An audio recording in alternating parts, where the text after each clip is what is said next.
He traversed the landscape of romance, using a compass he considered error-proof. It was a guide constructed from history, a catalog of inputs and outputs that had, until this very moment, proved absolute. A tailored phrase of praise would trigger a predictable grin. A calculated withdrawal would manufacture a void of desire, drawing her inevitably nearer. To him, attention was a coin to be invested, and approval was a button to press for a guaranteed reaction. His certainty wasn't hubris. It was the logical conclusion of a formula that actually worked. He had mastered the cadence, the playbook, and the hidden mechanics of control. He considered himself a master linguist in the dialect of desire. Then you stepped into the frame, and the entire syntax of that language disintegrated. The first warning tremor came in the form of a compliment he delivered, a standard maneuver that had never missed its target. It was crafted not simply to charm, but to measure, to test the weight of his sway over you. He scrutinized your expression, anticipating the telltale signs, the widening eyes, the submissive tilt of the chin, the relaxation of the lips that signaled validation, and most crucially, an openness to his game. Instead, you met his gaze directly. A small, genuine smile touched your lips, and you said, "Thank you," with a warmth that was both sincere and entirely self-contained. The energy did not shift toward him in a wave of gratification. It remained exactly where it had been, centered, calm, and entirely within you. He felt a flicker of confusion, a cognitive dissonance so slight he almost dismissed it. He tried again later with a story, a well-rehearsed anecdote that showcased his wit and a hint of vulnerability. It was a story that usually elicited laughter followed by questions, a tool to build connection. You listened. You smiled in the right places. But your eyes held a quiet, observant quality that felt more like understanding than captivation. You saw the story, and you saw him telling it. But you were not swept away by the performance. The thread of the narrative, which he usually used to pull someone into his orbit, simply hung in the air between you. Not broken, but not tethered to him either. This was his introduction to you, though he did not know it yet. It was not an introduction to a person, but to a state of being, self-possession. Most people he knew were like weather vanes, turning in the winds of external approval. Their moods shifted with praise or criticism. Their sense of worth was, to some degree, outsourced. You were different. You were like the deep, still bedrock beneath the weather vane. The winds blew, but you were unmoved. Your value was not a fluctuating stock price based on his or anyone else's opinion. It was a constant, a fact as solid and unchangeable as gravity. This simple, unspoken reality began to dismantle his entire operating system, piece by piece. He was accustomed to being the architect of the emotional landscape. He set the temperature of the interaction. He could turn up the heat with intensity, or introduce a chill with distance, and the environment would respond accordingly. But your internal climate was not his to control. You were not defiant or resistant. You were simply regulated by your own internal sun. You didn't bend because he smiled. You didn't frost over because he withdrew. You were warm, engaging, and present, but your core temperature remained steadfastly your own. For a man who has built his understanding on patterns of action and reaction, this neutrality is profoundly disorienting. It feels less like disinterest and more like a fundamental law of physics has been suspended. The deeper, more unsettling truth began to dawn on him, creeping into his awareness like a slow-rising tide. When a woman is immune to the subtle levers of emotional pressure, the man is left utterly alone with himself. Stripped of his ability to influence, to charm, to guide the dynamic, he is forced to stand in the silent, empty space of his own character and ask the one question he has perhaps avoided his entire life.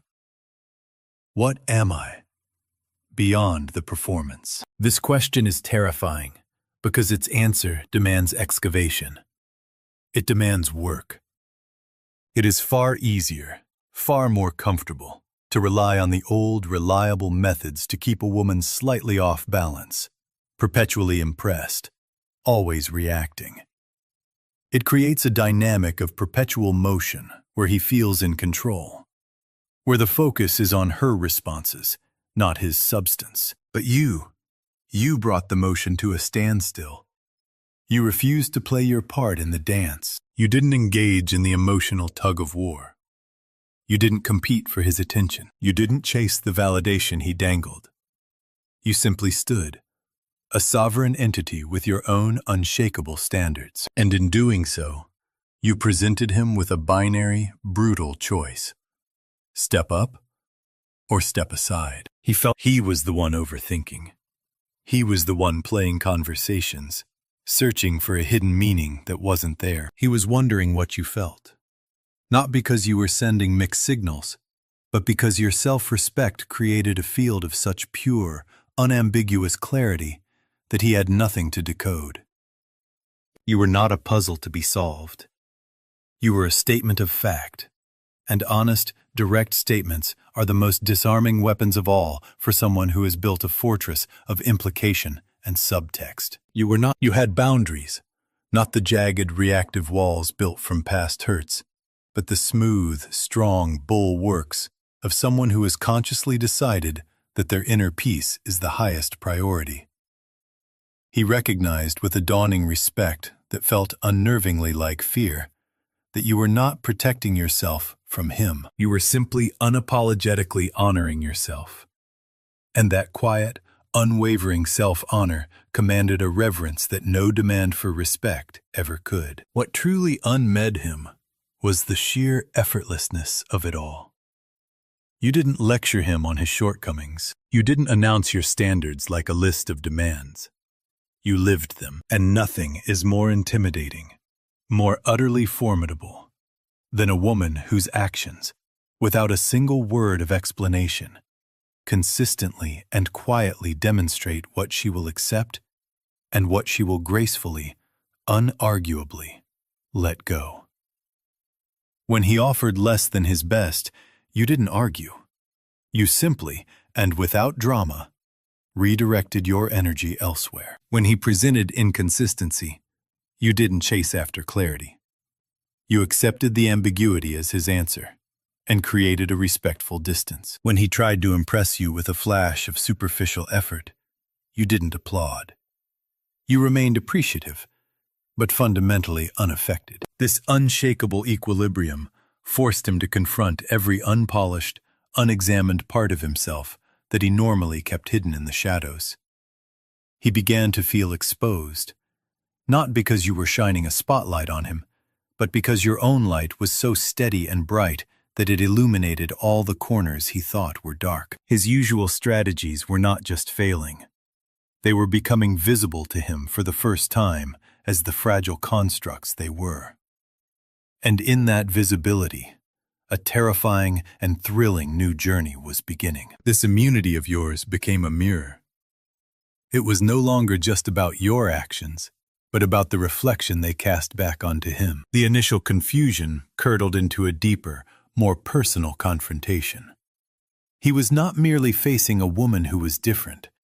He was facing the man he had become in the stark light of her presence. The Swiss psychiatrist Carl Jung once wrote, "Everything that irritates us about others can lead us to an understanding of ourselves." In your presence, he was not merely irritated. He was profoundly unsettled. And the understanding it led to was agonizingly clear. He saw the gap. It was a chasm, vast and yawning, between the man he presented to the world and the man he knew in his most honest moments. He was capable of being with other women. He had navigated relationships from the safety of his persona. He could be the hero, the charming enigma, the generous attention giver. These roles were his armor, polished and impenetrable, and they had always been enough. They were scripts that elicited predictable responses, keeping the true, uncreated self safely hidden. But you looked past the armor. Your perception was not an aggressive interrogation. It was a quiet, unwavering light that illuminated the space between his words and his actions, his stated intentions and his actual effort. He was accustomed to being the one who set the terms of engagement. But your clarity rewrote the rules of the entire game, rendering his old playbook obsolete.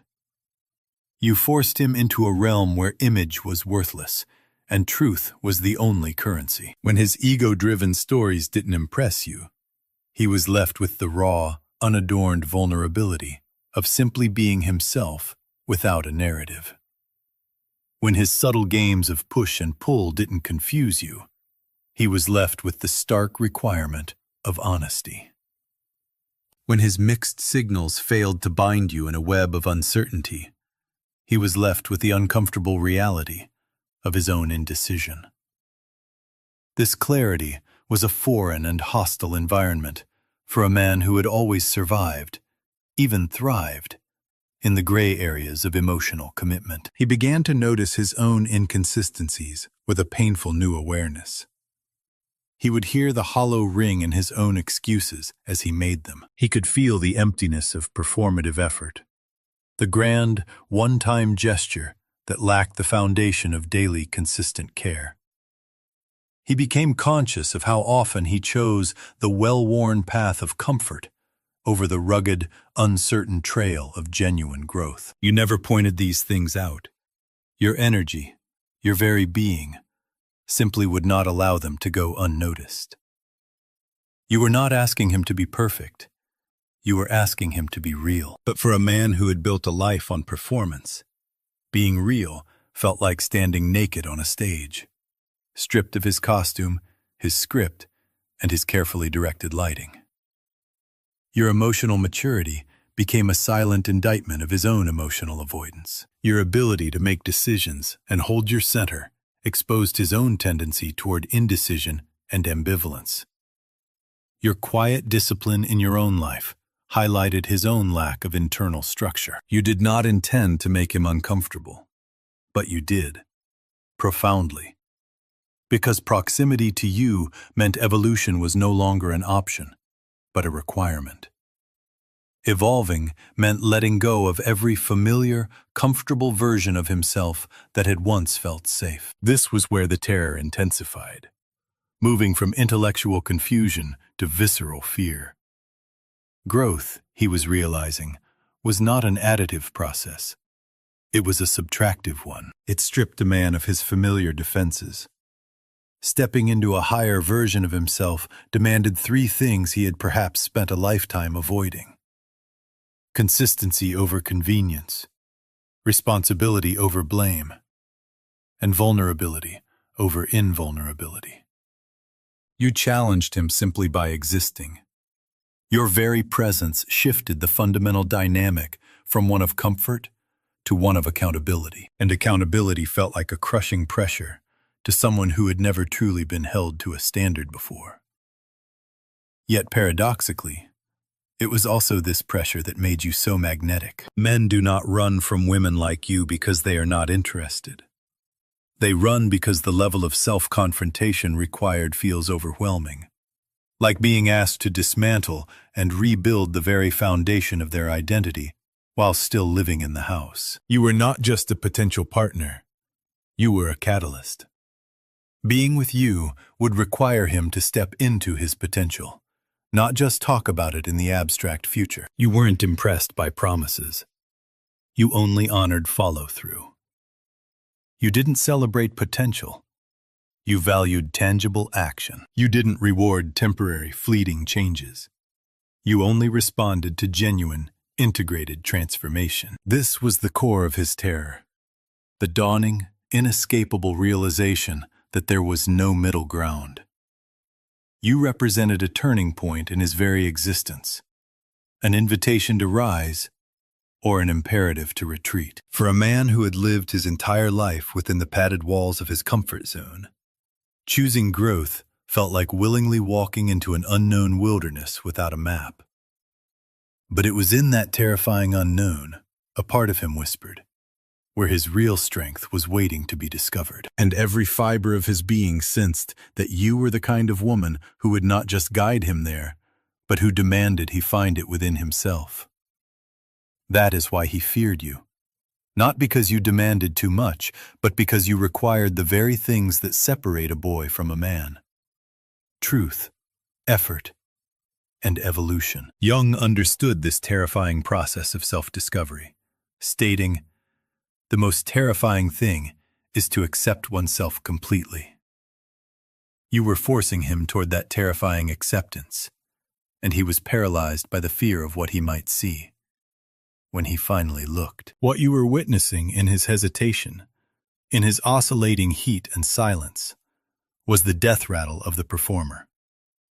He had spent years, perhaps his entire adult life, cultivating a specific brand of masculinity, one that looked formidable from the stage but was hollow at its core. A carefully constructed set piece. He knew how to act confident. He knew how to wield charm as a tool and deploy mystery as a shield. With most women, this performance had been not only sufficient, but rewarded. They had reacted to the character he played, validating the charm and being tantalized by the calculated distance. But you did not even acknowledge the performance. You saw the man behind the curtain, not because you aggressively ripped it down, but because you were never truly watching the show. You had evolved beyond the theater where superficial signals could captivate you. You did not fall for the projection of ego. You discerned the substance of character. You did not melt over practiced swagger. You valued the quieter, more profound steadiness. You did not lose your bearings in a sea of mixed signals. You required the solid ground of clarity. This, to him, was the ultimate fright. For the first time, he found himself standing before someone for whom his meticulously crafted persona was utterly transparent, and therefore useless. He could not hide behind it. You evaluated what actually mattered, the integrity with which he honored his word, the stability of his emotional core, the discipline evident in the architecture of his daily life. You did not care about the volume of his voice. You cared about the truth of his actions when he believed no one was watching. You were not impressed by social confidence. You were interested in the courage it took to be honest when it was inconvenient, when it cost him something. Most men, he realized, have never been required to offer this level of substance. The modern landscape of attraction often applauds the convincing appearance of depth, far more than the demanding, often messy reality of it. But you, standing firm in your grounded energy, forced him into a different arena altogether, one where the performance gasped its last breath and died. And raw, unvarnished authenticity was the only thing that could draw breath. Every interaction with you now felt like a silent command to drop the act, not because you verbally demanded it, but because you made the act pointless. It was like bringing a child's plastic sword to a battlefield. The gesture was not just inadequate, it was embarrassingly naive. When his ego-driven narratives failed to impress you, he was left with his vulnerable, unadorned self, with no anecdotes to hide behind. When his psychological games of hot and cold failed to create the desired addictive tension, he was left with the plain, unsexy requirement of direct communication. He realized, with a dawning sense of alarm, that he could not win you with half-effort or half-truths, because you did not reward chaos. You did not bestow your precious attention on inconsistency. You did not emotionally attach yourself to the fleeting, seductive idea of his potential. You required something he could not fake, something he may not have even fully developed: an authentic, integrated character. This was the true source of his feeling of exposure. It was not that you questioned or accused him. It was that you understood him on a level he did not yet understand himself. You possessed a quiet, almost preternatural attunement to the subtle shifts he believed were invisible. You picked up on the unspoken intention behind a casually sent text message. The slight, almost imperceptible retreat after a moment of shared vulnerability. The entire patterned symphony of pursuing and withdrawing that he considered his masterwork. You observed it all silently, and your silence was a more powerful, more accurate mirror than any confrontation could ever be. He sensed with a thrill of terror that you saw him, the real, uncurated, pre-performance him. And that perception was enough to dismantle a man who had lived behind emotional armor for as long as he could remember. He saw that he could not dominate or direct the dynamic with pride or punishment. Your equilibrium was unassailable. You did not chase when he withdrew, feeding the drama. You did not collapse when he became quiet, giving him the power to restore you. You did not reward his coldness with a desperate warmth playing into the cycle. You matched energy with a calm, unwavering balance, reflecting back exactly what he presented. This neutrality was what ultimately shook him to his core, because it forced him to engage with his own emotional reality rather than spending his energy trying to manipulate yours.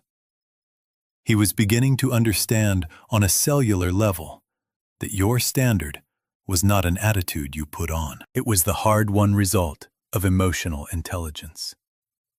And emotional intelligence, he was discovering, was a currency he could not counterfeit. He either possessed it, cultivated through introspection and self-regulation, or he did not. And if he did not, the path to earning a place in your world required him to undertake the arduous, often painful journey to grow into it. That realization was paralyzing. To be with you, he would have to consciously evolve past performative masculinity and step into the vulnerable, powerful territory of genuine manhood. This meant learning to listen with the intent to understand, not just to wait for his turn to speak. It meant taking full responsibility for his emotions and his actions, instead of deflecting blame onto circumstances or others. It meant communicating his needs and fears with clarity, instead of retreating into the strong, silent archetype. It meant choosing the discomfort of committed, consistent effort over the easy familiarity of comfortable avoidance. It is easy to impress a woman who is still searching for herself, who is looking for a reflection of her worth in another's eyes. But it is impossible to impress a woman who has already found herself. You had done the work. You had built a life where inner peace was a non-negotiable foundation. You had learned the crucial, often painful difference between the spark of intense, chaotic attraction and the steady, warm glow of sustainable alignment. You no longer settled for fireworks that burned out quickly, leaving only darkness. You preferred the reliable, enduring light of consistency. He sensed with a sinking certainty that his old patterns were not just insufficient, they were obsolete. He started questioning his own script, the one that had always worked before. Why doesn't the old charm work? Why doesn't my distance pull her closer? Why don't my mind games create the tension I can use to build connection? The answer was devastatingly simple, and it echoed the wisdom of Carl Jung. Who looks outside dreams, who looks inside awakes. You did not respond to the external performance. You responded to the eternal truth. And truth was the one territory he had never dared to fully inhabit. You were compelling him to look inside. And the awakening he found there was the most terrifying prospect he had ever faced. What terrified him most in the final, silent analysis that kept him awake in the small hours was not the potential loss of you, but the potential loss of the self he knew, and the simultaneous, terrifying invitation to become a self he did not. You were not a challenge of conflict or drama. You were a challenge of presence. Your very completeness acted as a powerful catalyst, forcing him to confront his own fragmentation. You were whole, and in the orbit of your wholeness, his own divided nature became unbearably clear. He felt the jagged edges of his own being where you were smooth, the hollow spaces within him where you were solid. Every man carries within him a latent image of his best self, the man of integrity, purpose, and authentic strength. This potential self is often buried, a ghost in the machine, silenced under layers of habit, fear, and the accumulated compromises of a life lived for external validation. You, without any conscious effort or desire to change him, became a living, breathing reminder of that forsaken self. You shone a light on the man he had once promised himself he would become, a promise he had broken repeatedly for the sake of comfort, for the path of least resistance. This confrontation was simultaneously the most exhilarating and the most frightening experience of his life, because he knew with a certainty that shook him that to fail to rise now was to fail in a way that mattered eternally to his own soul. It was to look his potential in the eye and consciously choose to look away. He feared you because you did not allow for mediocrity. You did not celebrate half-effort or tolerate the theater of inconsistency. You demanded presence, accountability, and authenticity, not through ultimatums or negotiations, but through the unwavering standard you embodied simply by being. Every moment in your presence was a reflection.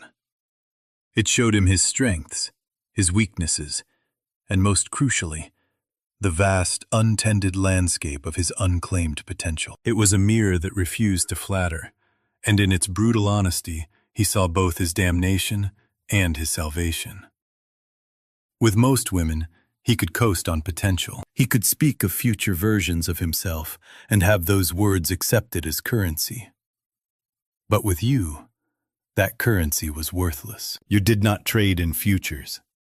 You dealt in the tangible reality of the present moment. You inspired growth not by asking for it, but simply by being. And this created a pressure unlike any he had ever known. It was uncomfortable because it offered no place to hide, no shadow in which his lesser self could linger. It was electrifying because it whispered of a greatness within his grasp, a strength he had only ever glimpsed in fleeting moments. You awakened his dormant purpose, his neglected discipline, his untested courage. Your presence forced him to ask the questions he had spent a lifetime artfully avoiding. Am I the man I claim to be? Am I building a life of substance or just a life of appearances? Am I showing up fully in my own story, or am I merely a performer reciting lines? You made it impossible to ignore these inquiries, because the answers were no longer abstract. They were the price of admission to your world. They were required to even remain in your sphere. Your standards demanded evolution, not a more polished performance. And as terrifying as that demand was, it was also the greatest gift one human being can give another. The chance to become worthy not of the other person, but of one's own dormant potential. He felt this fear so acutely because stepping into this new version of himself was the most difficult work he would ever do. It required him to consciously dismantle the familiar and embrace the vulnerability of the unknown. It asked for discipline over distraction, consistency over convenience, and raw vulnerability over the safety of bravado. But this fear was also the spark. It ignited a pilot light within him that he had forgotten could burn. He began to understand on a primal level that a relationship with you was not about possession or control. It was about mutual elevation. You lifted him without trying, simply by standing in your own truth. And he recognized in a moment of stark, humbling clarity that losing you would mean losing more than a partner. It would mean losing the key to his own becoming, the catalyst for his own awakening. Your influence was quiet, but fundamentally transformative. You did not demand change. You modeled it in your every action. You did not punish weakness. You illuminated the strength that could emerge from acknowledging it. This combination was terrifying because it left no room for excuses. He could not be stagnant around you. He could not hide behind a veneer of charm or a fortress of ego. Being with you required him to rise moment by moment, to be disciplined where he was lazy, present where he was absent, courageous where he was fearful, and authentically himself where he had always been an imitation. Ultimately, he feared you because you represented a possibility he had never dared to fully embrace, the possibility of his own wholeness. You were not just a woman. You were a force of nature that awakened growth, accountability, and self-realization. In your presence, he saw the ultimate truth that Carl Jung described. The privilege of a lifetime is to become who you truly are. You were that privilege incarnate, and you reflected back to him the terrifying and glorious responsibility that came with it. Real love, he saw, was not a passive feeling, but an active, challenging force. It elevated. It demanded the best of us. To lose you would be to never know his own true strength. To be with you was to confront every fear, step into his courage, and finally evolve into the man he was always meant to be. And that is why, above all else, you terrified him.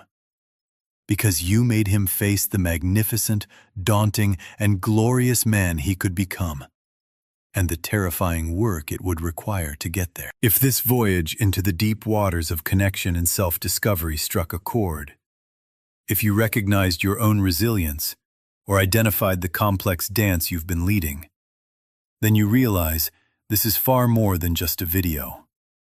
It is a dialogue about rising above the superficial. This is the arena where the real work takes place, where we transition from merely seeing the cycle to shattering it. If you are prepared to go further, to master the psychology of self-ownership, the architecture of boundaries that demand honor, and the creation of a life so whole that no external force can destabilize it, then your path continues right here. Subscribe.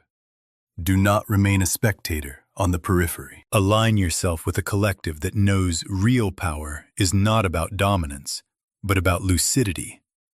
That the ultimate magnetism is a fierce, unwavering loyalty to your own value. By hitting that button, you are doing more than turning on alerts. You are making a vow to deepen your wisdom. You are signaling to yourself that you are finished with the outdated games and ready to cultivate relationships grounded in truth, dignity, and shared growth. Your evolution is standing by. Subscribe now.